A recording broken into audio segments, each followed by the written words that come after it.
2008 fue un año convulso, de contraste. ¿Qué recuerda usted que pasó el año 2008? 2008 no, fue en el 2004. En el 2008 ahora mismo no caigo. He estado aquí en Las Palmas de Gran Canaria y conozco gente joven. Mira, ella ya me la va a poner. 2008. ¿Que cómo eres de la noticia? Pues mira, por televisión. Con el Zapatero y el comienzo Fue reelegido, de la ¿no? crisis, sí. Joder, pues ya, ¿te parece poco? Yo te digo que sí, no tengo ni idea. Sánchez que le hace bueno. Que le va a superar a Zapatero. Eurocopa, la Eurocopa, sí, eso. Y no mucho más. Para que quede bien. ¿Y tú? ¿Y tú recuerdas qué pasó en 2008? ¿Recuerdas lo que pasó aquel día, en aquel momento, donde todos éramos uno, un timón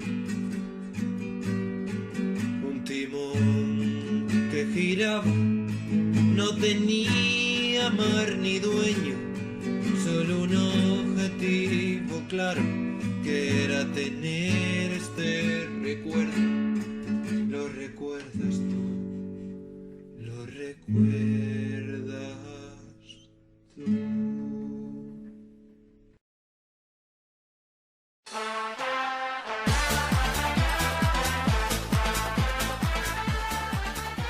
44 años después, España volvió a ganar la Eurocopa.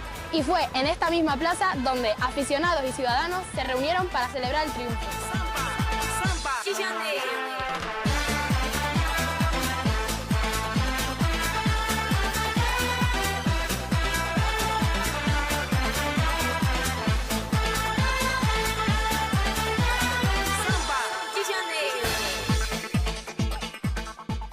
Sin embargo, el octavo año del milenio no solo trajo alegría. El año comenzaba con uno de los asesinatos más famosos de la historia, el de la pequeña Mariluz Cortés a manos de Santiago del Valle. En Huelva, donde se está buscando a una niña de 5 años que desapareció en la tarde de ayer. Sí, pues ayer sobre las 4:30 de la tarde estaban mis niños y mi señora aquí y la niña pues le pidió a la madre dinero para ir a comprar kiosco. Le dio 1 euro, salió a comprar y compró. Sabemos que llegó a comprar en el kiosco, pero ya a la vuelta ya no sabemos más datos de la niña. Lanzándole un peluche. Así consiguió Del Valle atraer a la niña de 5 años al portal de su casa. Tras intentar violarla, la deja inconsciente, y creyendo que está muerta, mete su cuerpo en un carrito de la compra y, ayudado por su hermana Rosa, traslada el cuerpo hasta Las Marismas, donde introduce a la pequeña en el agua boca abajo, muriendo por asfixia. Tengo ni idea de lo que le pasó a la niña, porque no estuve en ningún momento con la niña. En 2011, el caso es llevado a juicio y la mujer de Del Valle, tras venirse abajo, lo confiesa todo en el programa de Ana Rosa Quintana en pleno directo. Cuéntame lo mismo que me has contado a mí. Porque mi marido se la cargó, pero accidentadamente, no fue a propósito, simplemente fue que se le escapó y fue simplemente accidentadamente. Pero accidentadamente, pero fue Santiago del Valle. Sí, fue él, sí. Un mes después, en febrero, comenzó a operar el AVE Madrid-Barcelona. El corredor que actualmente une las dos capitales es el de mayor longitud, el más rápido y el de mayor éxito de pasajeros. Además, dio comienzo a la campaña electoral, con el primer debate entre candidatos a la presidencia del gobierno en 15 años desde 1993. Sí, la gente concreta, señor Zapatero, los españoles viven hoy con muchas más dificultades que cuando usted llegó al gobierno. José Luis Rodríguez Zapatero y Mariano Rajoy se sentaron frente a frente para lanzarse acusaciones. Ambos sacaron gráficos, cifras. Que los dos han utilizado mucho soporte gráfico. Y sobre todo, sus épocas de mandato, las leyes que habían impuesto. Por un lado, José Luis Rodríguez Zapatero en su etapa como presidente del gobierno y por otro, Mariano Rajoy en su etapa como ministro de Aznar. Y luego me critica a mí por unas regularizaciones que yo hice pactadas con la Unión Europea. Deberíamos pedirles que firmen su papel de delincuente potencial a todos los inmigrantes que nacen, viven y mueren con nosotros y a veces por nosotros, señor Rajoy. No hay ningún gobierno del mundo que se haya atrevido a decir de ETA que es un movimiento, o sea, no un grupo terrorista. La inmigración, el terrorismo o el concepto de España centraron las intervenciones más controvertidas y fue seguido por 13 millones de espectadores. Nosotros hicimos la regularización con contrato de trabajo, con acuerdo entre empresarios y sindicatos.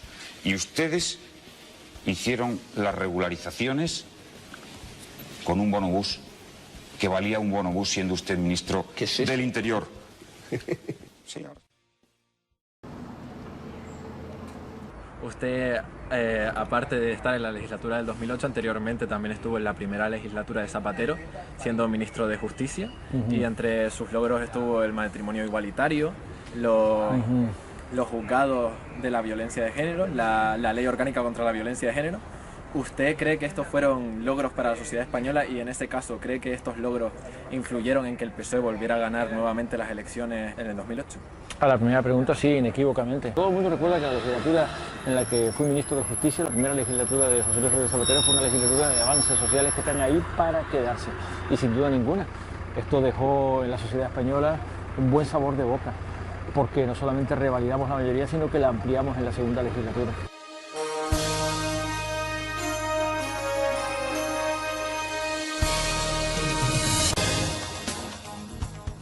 Los resultados definitivos dieron la victoria al Partido Socialista, pero quedó muy por debajo de sus expectativas. El Partido Socialista logró un 43,6% de los votos, frente a un 40,1% del Partido Popular, una cifra mucho menor de la que estimaban los sondeos preelectorales. Así, el PSOE ganó las elecciones y consiguió 169 escaños. Con carácter inmediatamente anterior a las elecciones de 9 de marzo del año 2008, tuvo lugar el asesinato de Isaías Carrasco, un concejal de Mondragón. Así ocurrieron los hechos. Un hombre vestido de negro, con la cara descubierta y con una posible barba postiza, fue el que disparó en 3 ocasiones contra Isaías Carrasco. 2 tiros en el tórax y 1 en el cuello acabaron con su vida. Según los investigadores, el terrorista huyó la carrera y se introdujo en un coche donde le esperaba otro segundo compañero. Hay que recordar que en aquellos años ETA practicaba una táctica consistente en matar alternantemente a representantes del Partido Popular y representantes del Partido Socialista. Todos estábamos amenazados. Un momento. Isaías debería estar hoy viviendo este momento junto a su familia. Cuando yo llego a la ejecutiva del Partido Socialista en el año 2000, como secretario de Libertades y Autonomía, es decir, responsable de las áreas de Justicia Interior y Desarrollo Autonómico del Partido Socialista, lo primero que me hace la policía es venirme a visitar a Ferraz y decirme que tengo que aprender a mirar debajo de mi coche cada vez que lo arranco por si han colocado una bomba, porque era el tipo de atentado que entonces practicaba ETA con más frecuencia. La bomba lapa debajo del coche y se llevó por delante a muchos compañeros. Quiero enormemente a Eduardo Madina, con el que no consiguieron acabar, pero le costó una pierna, como todo el mundo sabe. Mire, Zapatero y yo nos conocimos en un hospital, en un momento tremendo, que no quiero ni recordarlo. Nos une algo distinto, que no está el calor de las opiniones de un momento, de otro, de las valoraciones que se puedan hacer. Yo admiro a José Luis Rodríguez Zapatero, es un buen amigo, alguien que ha hecho muchas cosas muy especiales, en mi opinión. Por ejemplo, acabar con algo que casi acaba conmigo. Se llamaba ETA. El 11 de abril de 2008, José Luis Rodríguez Zapatero fue investido presidente en la segunda votación y por mayoría simple. Es sabido que ante coyunturas económicas adversas existen 2 caminos. Uno busca la salida en los recortes sociales, otros en la solidaridad. Creo resueltamente en el segundo camino, el de la solidaridad. Desde luego intentó el camino de la solidaridad hasta la extenuación. Zapatero intentó preservar el salario mínimo, intentó preservar la dignidad del trabajo, intentó pactar con las fuerzas sindicales la reforma laboral que se hizo y se produjo un momento dramático en el giro copernicano a la derecha que practicó el conjunto de la Unión Europea, todo el mundo lo recuerda, en mayo del año 2010. Es el giro hacia la austeridad recesiva, una austeridad que yo he combatido desde el minuto 1, porque ha sido un recetario abyecto y antisocial, dictado ideológicamente, no para curar al supuesto enfermo, sino para empeorar el estado del paciente y para ensañarse particularmente con los más vulnerables en una Europa cada vez más desigual, los países del sur que estaban pasando dificultades para mantener las macromagnitudes en el contexto de la austeridad recesiva, Portugal, España y Grecia. Y Zapatero hizo lo imposible por evitar que España fuese intervenida en un contexto en que los mercados estaban operando de forma extremadamente agresiva y antisocial, estaban especulando con el euro, jugaban a la deconstrucción del euro, jugaban a la voladura de la Unión Europea, jugaban a una Europa cada vez más desigual. Y es cierto que se cometieron muchísimos errores en esa época. Está todo escrito, no cabe improvisar aquí.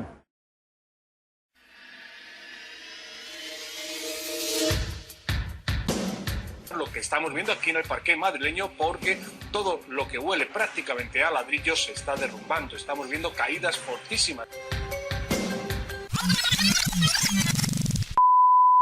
Veamos cómo se las ingenia ZP para no decir la palabra crisis. Llámela ya. Un periodo de desaceleración. Una situación de dificultad económica, como ustedes quieren que llegue. En esta crisis no estamos en una crisis económica. ¿Ha dicho crisis? Atención, ha Sí, dicho crisis. exactamente. Bueno, José, tú que eres economista, ¿crees que la crisis supuso un antes y un después para la sociedad española y su economía? Sí, yo creo que sí, porque, por ejemplo, la deuda pública que tenía España, que era, cuando el año de la crisis, en 2007, eran unos 300.000 millones de euros, y hoy ha ido creciendo continuamente y hoy estamos en 1.108.000 y pico, un largo pico de millones. Por la crisis bajó enormemente la recaudación fiscal de todas las administraciones públicas y a pesar de los grandes recortes que hubieron, las administraciones tuvieron que endeudarse de manera exagerada y más o menos no se cifra en 700.000 millones de euros lo que la deuda pública española se ha incrementado. Podríamos decir en cierta forma que ha sido otro coste de la crisis que está ahí, aparte de lo que se ha sufrido ya en la sociedad. Eso es un coste que está ahí, que está pendiente de pagar. Y es que la deuda pública ya no le damos importancia, la deuda pública va increciendo. El origen hay que buscarlo en Estados Unidos. En los Estados Unidos, con la crisis, la explosión de la burbuja inmobiliaria que fue en 2007 en Estados Unidos, y de ahí se amplificó por toda Europa. ¿Se podría haber frenado la crisis o era imposible debido a la globalización económica? No, quizás se podría, no sé si frenado, pero se podría haber matizado sus efectos. Si hubiese habido una actuación contracíclica, como en cierta medida hizo la Reserva Federal Americana, que entró directamente en el capital social de los bancos, de los principales bancos, cosa que Europa no hizo hasta bastantes años después, se hubiese podido atenuar algo la crisis. ¿Vivíamos por encima de nuestras posibilidades antes del 2008? Es difícil contestar a eso, si vivíamos por encima de nuestras posibilidades.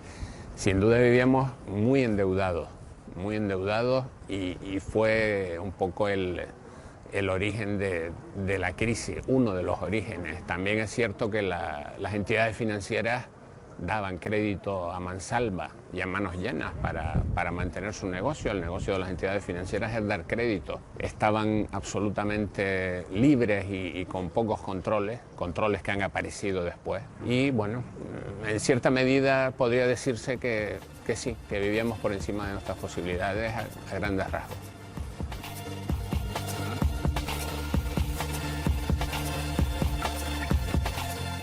Por otro lado, el panorama televisivo y cinematográfico se caracterizó por el comienzo de series como Física o Química o películas como Vicky Cristina Barcelona o El niño del pijama de rayas. Así fue, Penélope Cruz ganó su primer Oscar por su papel secundario en la película rodada en España, Vicky Cristina Barcelona. Por vuestro verano en Barcelona. Encarnó el personaje de María Elena, la tempestuosa exmujer del pintor Juan Antonio, interpretado por Javier Bardem. Otra de las películas más importantes fue El niño del pijama de rayas, basada en el campo de concentración alemán de Auschwitz. Otro boom dentro de España fue el final inesperado de la serie Los Serranos. Tras 8 temporadas, todo terminó en un sueño. De la estación, bajo el sol abrasador, tú hablabas de un Poco después llegó a las pantallas de nuestros hogares la serie juvenil más seguida, Física o Química, una serie que marcó un antes y un después en la vida de los adolescentes. Física o química, la mitad de lo que hemos vivido, de más ruido. El Goya de Honor ese año fue para el difunto actor Alfredo Landa. Lo he perfado, por favor. Malo, hombre. De hecho, el tonto. Los Goyas, presentados por José Corbacho en febrero, también fueron muy sonados con el galardón al mejor director y mejor película por La Soledad, además de concederle a José Luis Torrijos el Goya al mejor actor revelación en esta misma película.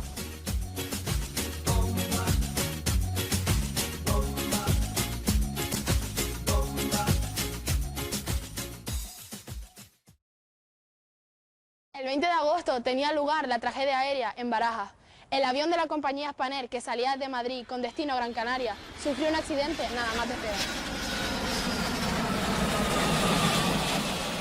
Vaya motor.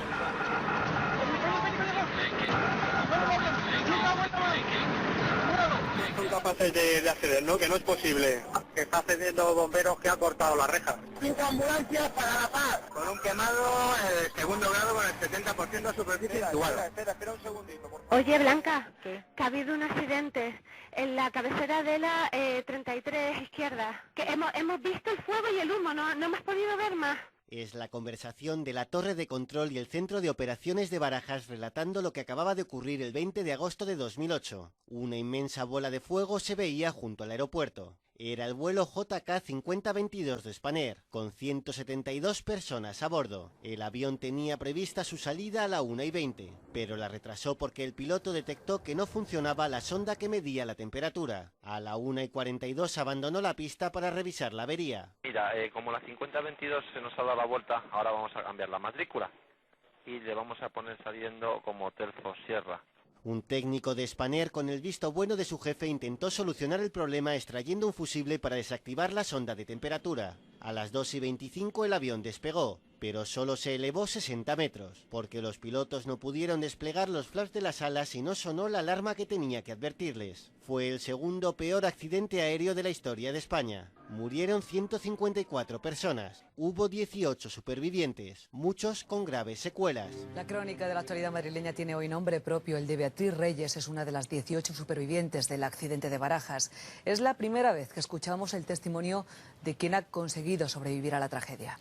Cuando me levanté se me nubló la vista, lo único que hice fue respirar hondo, dar gracias a mi angelito de la guarda porque había sobrevivido a eso y actuar de la manera que hice. De la manera que hice es el impacto, así nos contaba ella cómo sucedió, cómo ese impacto despidió a Beatriz de la nave a varios metros de distancia. En medio de la confusión ella misma se hizo un torniquete en la pierna y consiguió salvar a 2 niños. Me fui a comer con un amigo, me dijo, Luis, vamos a dejar de comer, que ha habido un accidente y yo creo que es el de Canarias, y esto, y el hombre me trataba de decir que eso, y claro, yo le decía, José, si mi hija ya tiene que estar en Canarias. Mi mujer ya lo estaba viendo por televisión, me llamó y me fui al aeropuerto y aquello, pues horas para allá, para acá, allá sobre las 6 o 7 de la tarde, leyó los supervivientes y se le preguntó, ¿y los demás? Los demás han fallecido. Yo no creía, yo no, o sea, no era, yo seguía buscando a mis nietos y a mi hija. A mí, por muchas razones, aquel día se me quedó grabado. Yendo ya para el aeropuerto empiezo a ver ambulancias y mucho follón, y de pronto me empieza a sonar el teléfono y el primero fue el presidente del Congreso, Bono, y me dice, ¿estás bien? Muchos compañeros del Congreso tenían la duda de si yo iba en ese avión o no. Y en un accidente aéreo, y eso te lo dicen los mayores especialistas del mundo, de todos los sectores, nunca se produce por una sola causa, sino por una cadena de errores. El Ministerio de Fomento, estaba Aviación Civil, estaba AENA, estaba la Secretaría General de Transporte y estaba la CIEJAC. Entonces, si esos eslabones anteriores fallaron, la CIEJAC les quitó toda culpa. Hoy nos encontramos en este lugar para recordar una fecha en lo dramático y en lo doloroso e inolvidable. El 20 de agosto. Una fecha en la que todos recordamos qué hacíamos, un día en el que el drama nos golpeó directamente en Gran Canaria. 154 personas perdieron la vida en un vuelo que venía de Madrid a esta isla, 72 de esas personas eran de Gran Canaria. Desde entonces nada fue igual. Nada podrá ser nunca igual. Pues ese día estaba en la redacción, recuerdo que había entrado a las 7 de la mañana a trabajar y pues yo estaba deseando salir porque era mi turno y ya me tocaba salir. Entonces en la redacción había todas las redacciones de los medios de comunicación, tenemos televisiones y estamos viendo los informativos. Y acabamos de saber que un avión se ha salido de la pista en el aeropuerto de Madrid. Apenas hay datos de lo ocurrido, del alcance de este incidente que ha tenido lugar hace apenas unos minutos y que ha sido protagonizado por un avión de Spanair en el aeropuerto de Barajas. En ese momento pues no te lo crees, piensas que, no sé, que es un anuncio, es una película. No estábamos entendiendo aquello que estaba realmente pasando hasta que pasan las horas y se activa un SOS que, bueno, cuando eres periodista y encima tienes vocación, no necesitas que nadie te diga, te quedas a trabajar. Y bueno, fue un ciclo dentro del periodismo bonito a nivel equipo, pero muy duro. ¿Y cómo se iba recibiendo la información en la redacción? Me lo cuentas y es como lo vivo ahí. Muchas llamadas, todo lo que se te ocurría, toda la agenda, hablamos con pilotos, todo lo que se te podía ocurrir en ese momento, porque todo vale. En ese momento que además el oyente, el espectador que está en su casa, está sentado en un sillón, quiere información. Porque a lo mejor hay un familiar, un amigo tuyo en ese vuelo. Buscan consuelo, están rotos por el dolor. La noche eterna en IFEMA y muy dura la tarea de asumir lo ocurrido. Junto a ellos, psicólogos, médicos, trabajadores sociales y voluntarios les asesoran y les escuchan en su pena. Imagínate que vienes con un niño de 23 años que cumple hoy y no lo tienes, ¿no? ¿Han identificado a su familiar en el avión? No, todavía no. Ya le sacaron el ADN a nosotros, el ADN y no sé, ya nos dirán algo. Te llegaba muchísima información de... Es que fue esta familia a bautizar a su hijo a Madrid. Fue un día muy duro y la siguiente semana yo creo que fue todavía más duro. En ese vuelo iba una prima de mi padre y su marido. Mis padres tenían ese vuelo, cogieron otro, por suerte. Lo tenían en papel y te pones en el lugar de la gente. A mí me tocó poner cara, me tocó estar en Gando, me tocó ver cómo llegaban los féretros en los aviones. Buenas tardes, Sima, ¿se esperan más vuelos a lo largo de la tarde? Buenas tardes, Malole. Pues como bien comenta, ya han llegado a esta base aérea de Gando, en Gran Canaria, algunos de los féretros. Llegaban esta mañana 2 y ahora acaban de llegar hace unos escasos minutos en un vuelo en Spanair procedente de Madrid 3 féretros. Hay que decir que justo antes de este vuelo llegó otro con las hermanas Xiomara y Abenaguara, de 14 y 18 años, y el bebé de 11 meses, Tanausú. No cabe decir que cuando llegó este féretro del bebé se hizo un silencio absoluto en esta base aérea de Gando. Los féretros de los niños, eso es muy duro. La familia estaba ahí, estaba en un lado, los medios de comunicación estábamos en otro y se hace muy difícil informar en momentos como esos. Había matrimonios que venían a celebrar su luna de miel. Había familias enteras que habían ido a pasar una semana de vacaciones a la península o que tenían un vuelo de escala y venían de Madrid. Recuerdo una de las familias que reconozco que me marcó, era un matrimonio, tenía 3 hijos, un niño tenía 5 años y bueno, eran niñas, eran campeonas de natación en el Julio Navarro, y cuando fui al Julio Navarro para preguntar un poco cómo era esa familia, viene un niño súper pequeñito y me dice, mira, ¿vienes a grabar lo del accidente? Y le digo, sí, y me dice, ¿y tú sabes dónde está mi amigo? Y claro, fue como, el niño me miraba y me decía, dime cómo está mi amigo, que es mi mejor amigo y hace días que no sé nada de él. Y claro, en ese momento suena súper, después de haber grabado millones de cosas en tu vida y de atentados y de otras historias súper duras, ese día para mí me llegué a plantear seguir en el mundo profesional, porque no sabía qué decirle a ese niño. Ese niño me decía, por favor, es mi mejor amigo y lleva varios días sin venir a nadar y nadie me quiere contar nada. ¿Qué hace? Le dices a ese niño, tu amigo ya no está, ni sus hermanas ni sus padres, eran 5, iban todos en el avión. Yo luego fui a hablar con sus padres y les comenté y me decían, lo tendremos que llevar al psicólogo porque ahora no sabemos cómo decirle esto. Entonces son momentos muy duros. El accidente de Spanair para mí fue de los momentos más duros, y para todos los profesionales que lo vivimos, todos tienen algo que contar y más cuando te pilla tan cerca un vuelo Madrid-Las Palmas, o sea que... 2008 no se caracterizó por ser un año de hits musicales. Sin embargo, las bodas inundaron revistas y televisiones. Un año trending para el amor. cara de tu padre cuando me vi aparecer con... En música tuvimos los nuevos singles de artistas como Melendi, con la canción Curiosa la cara de tu madre. Curiosa fue cuando le pedí papel y las venas de su cuello que se hinchaban por momentos a mí me hacían entender. También tuvimos el álbum de la banda británica de pop rock Coldplay, Viva la vida. Además, se estrenó la reedición del álbum Thriller, del difunto artista Michael Jackson, por su 25 aniversario titulado Thriller 25.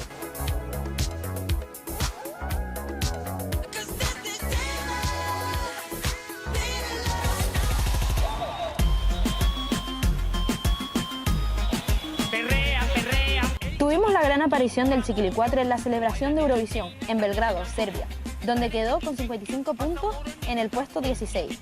Y la pone muy tontita, lo baila José Luis, lo baila bien suave, lo baila Mariano, mi amor ya tú sabes, lo bailan los brothers, lo baila mi hermano, lo bailan mis mulatas con las bragas en las manos. En el panorama amoroso tuvimos la gran boda de Belén Esteban y Fran. Este enlace tuvo lugar en la ermita de San Antonio, en Madrid, ante más de 450 personas.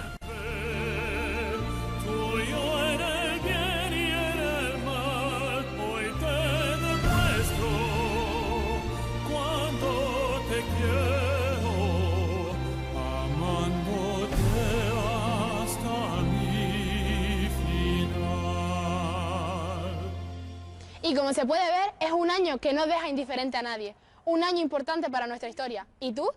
¿Ya recuerdas qué pasó en 2008? ¿Recuerdas lo que pasó aquel día, en aquel momento, donde todos éramos uno? Un timón que giraba, no tenía mar ni dueño, solo un objetivo claro, que era tener este recuerdo. ¿Lo recuerdas tú? ¿Lo recuerdas?